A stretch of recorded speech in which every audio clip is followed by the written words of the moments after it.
Welcome. In this video, I'm going to go over the solutions for Topic 3, Part 2C solutions. Starting with question number 22, which asks you to state two observations you could make during the reaction between sodium and water. Give an equation for the reaction. So this one's pretty straightforward. The reaction of any family 1 metal with water is going to be very similar. You're going to have your metal plus the H2O. And they're going to react in just a replacement reaction where the metal bumps off the hydrogen and forms an oxide, so it would be Na2O, along with the H2 gas. And so balancing, I just need 2 Na here. And so, again, it's a pretty easy one to predict. As far as what you would see sodium melt because of the heat. It would also float because of the gas, the H2 as it forms would lift it up, just like we saw magnesium float with HCl. You would see possibly white smoke, or sometimes that's called effervescence, or gas, or bubbles.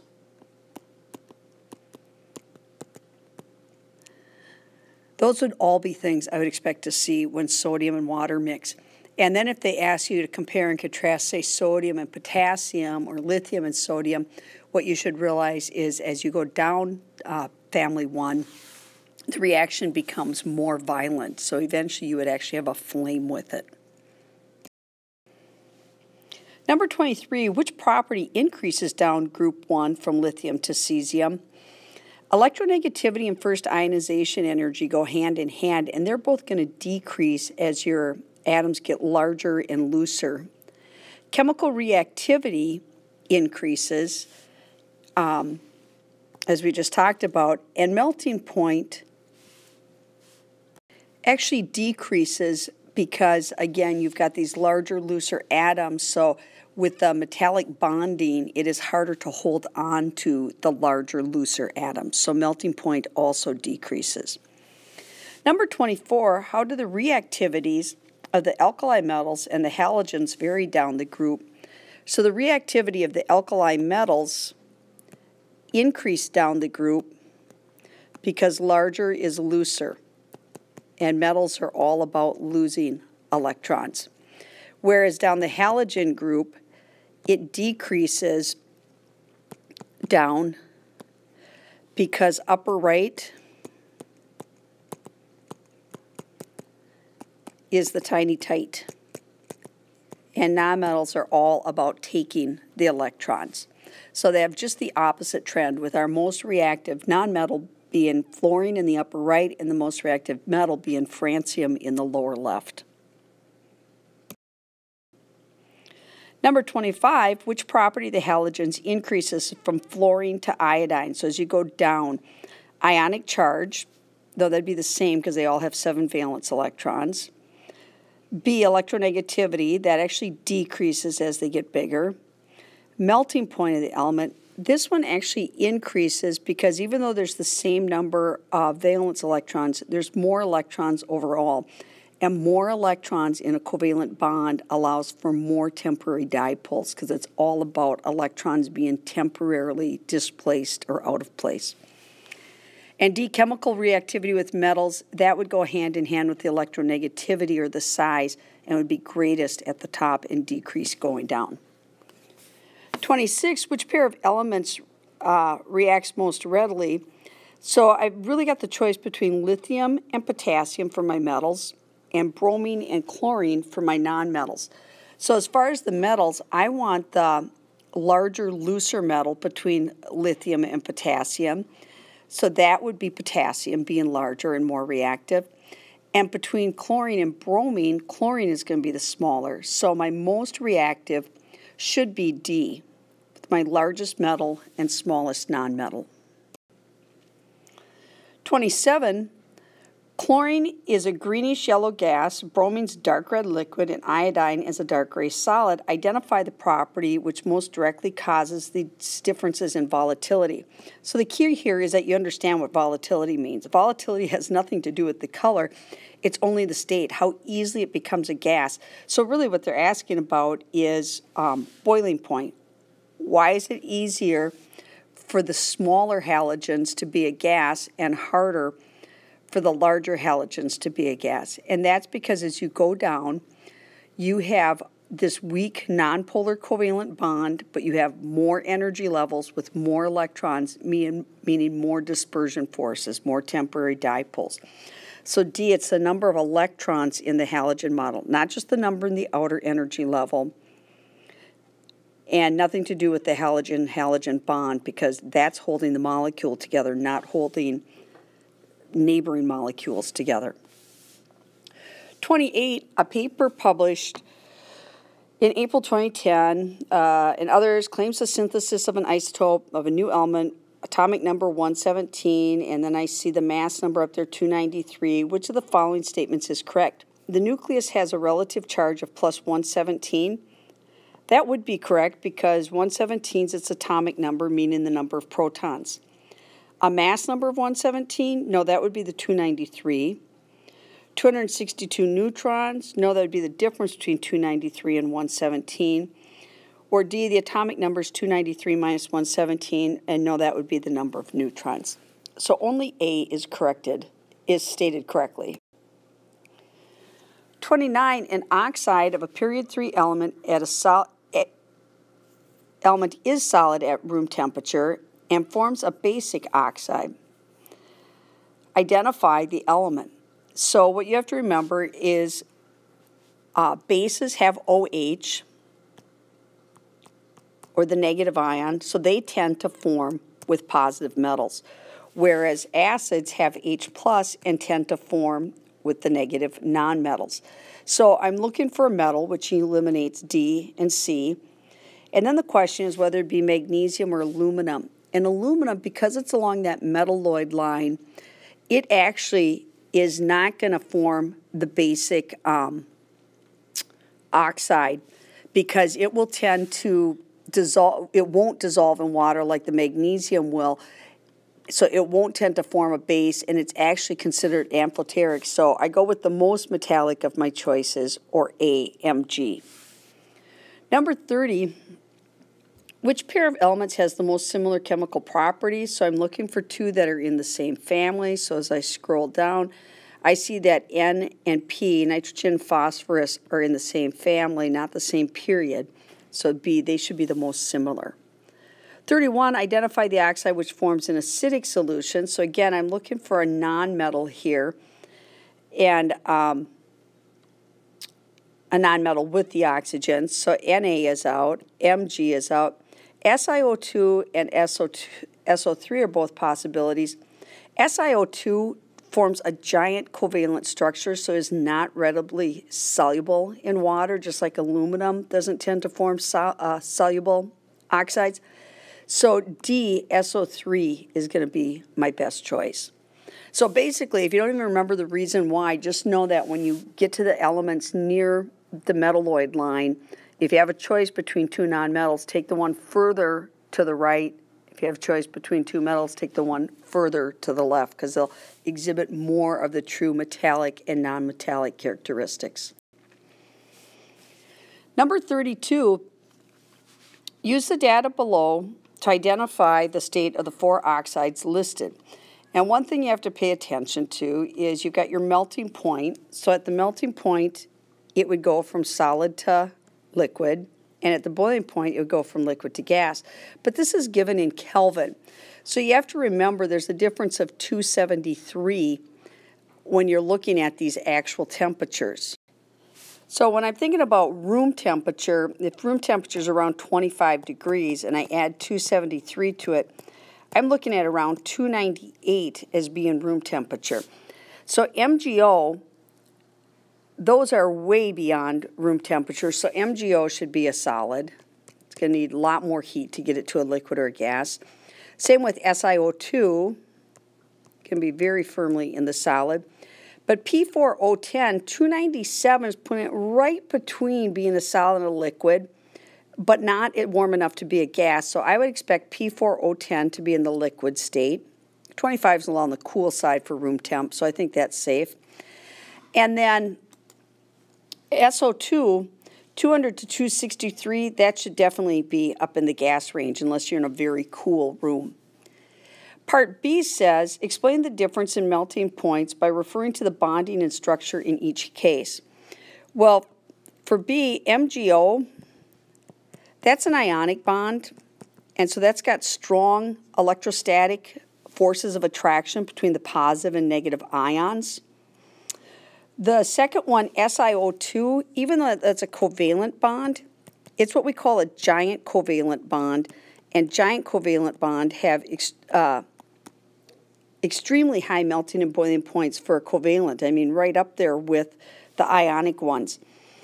And then P4O10 and SO2 are both lower because they're both covalent bonds, but P4O10 has more bonds, making it a bit stronger than it would be in just SO2.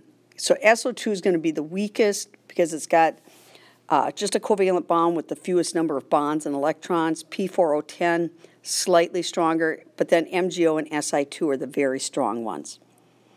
C, the oxides are added to separate samples of pure water. State whether the resulting liquid is acidic, neutral, or alkaline, and describe all chemical reactions by giving the chemical equations. So I'm going to pause here and clear off my screen. So looking at letter C, I've got my 4 equations set up. MgO plus H2O, this should be forming a base because metals combine with the OH end. And in fact, this one is simply a synthesis and forms MgOH2, and so then it's already balanced. The SiO2 plus H2O, this one, remember, is insoluble in water. So this one's going to be neutral because it's insoluble, because really this is, think of this as sand. That's what SiO2 is. And then P4O10, this one, when you add it to H2O, is going to make phosphoric acid, H3PO4, because I've got the P is a nonmetal, so I expect it to combine with the H+. And when I balance this, I'm going to need a 6 here and a 4 here. And then SO2 is also going to be just a synthesis into an acidic solution. So this one's going to be basic. Metal's going to be basic. The 2 nonmetals are going to be acidic.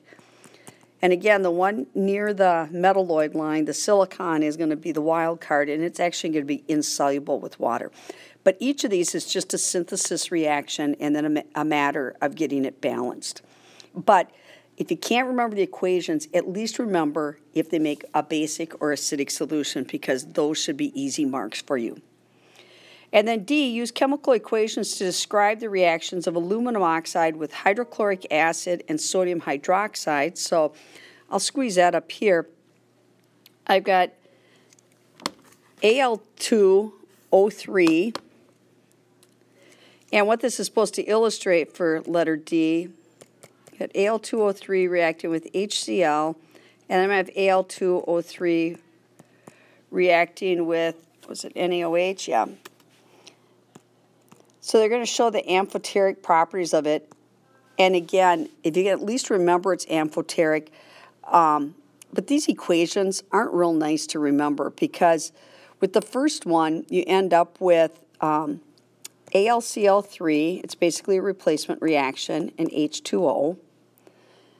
And when I balance it, I end up with 6HCl, 2AlCl3, and 3H2O. The second one with the NaOH, you have to realize that H2O is going to be part of the reaction to allow you to make NaAlOH,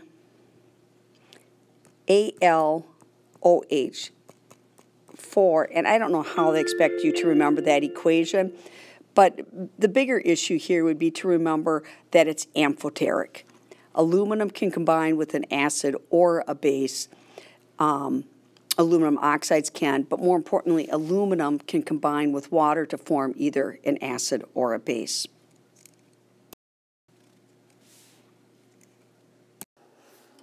For number 33, they want you to describe the acid-base character of the oxides of the period 3 elements Na to Ar.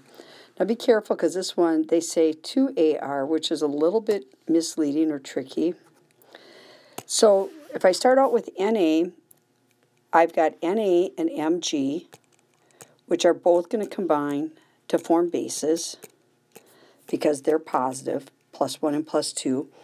Al could form a base, but it can also form an acid, so this one's actually considered amphoteric.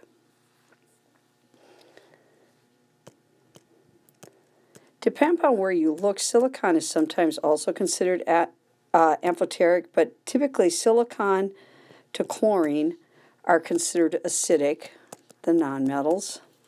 And then because they included argon up here, they expect you to say argon will form no oxide, being a noble gas.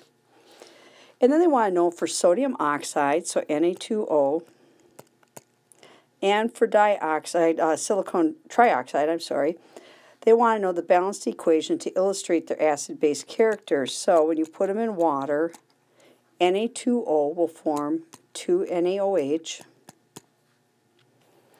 and SO3 plus H2O will form H2SO4. Number 1, which property generally decreases across property 3? Atomic number, no, that would increase. Electronegativity would increase as it gets smaller. Atomic radius decreases as it gets smaller. And ionization energy increases as it gets smaller. So C would be my correct choice here. Number 2, which statements about period 3 are correct? The electronegativity of the elements increases across period 3. That's true because the elements get smaller. The radii decrease. That's true because the effective nuclear charge gets larger. And the oxides change from acidic to basic. That's false. They change from basic to acidic. So it would be 1 and 2 only, or letter A. Number 3, which property decreases down group 17? So this is the halogens, or a nonmetal. So the ionic radius would increase and the atomic radius would increase. Electronegativity would decrease. Melting point would actually increase also as there's more electrons in the inner levels to set up dispersion forces with temporary dipoles. Number 4, which oxides produce an acidic solution when added to water? Nonmetals will produce an acidic solution. So for number 4, it would be 1 and 2 only, and I don't have my answers here, but that would be letter B, 1 and 2, or 1 and 3, but not the MgO. That's going to be basic.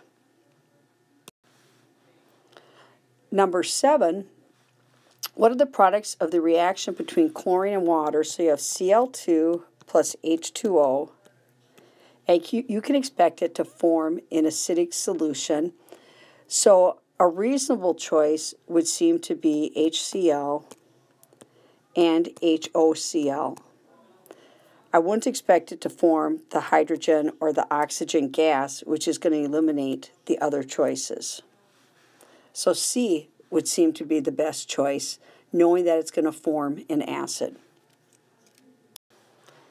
Number 9, samples of sodium oxide and sulfur trioxide are added to separate beakers of water. Deduce the equation for each reaction and identify each oxide as acidic, basic, or neutral. So yes, we've had this question I think 3 times already in topic 3, but it gives you a pretty good idea. You can expect to see it on the test. Pretty much anything that you get beaten to death with in your practice problems is a good indication that it's something IB values. So Na2O with water is just going to synthesize to form the basic solution of NaOH, and SO3 is going to combine with water to form H2SO4, which is acidic. So if that does show up, just take it, see points. And number 11, sodium oxide, Na2O, is a white solid with a high melting point. Explain why solid sodium oxide is a non-conductor of electricity, and that would be because it's ionically bonded, which means it's a rigid lattice, rigid crystal, so no movement, and no movement means no conductivity. Molten sodium oxide is a good conductor. State the half equation for the reaction occurring at the positive electrode during the electrolysis of molten sodium oxide. So I would expect the oxygen, the O2 minus, to be at the, that should actually be liquid, I guess, not aqueous. So liquid O2 minus should form O2 gas, and that means it's going to take 2 O and a total of 4 electrons, and that would be the expected half reaction. And then C1, state the acid-base nature of sodium oxide. Sodium oxide is basic.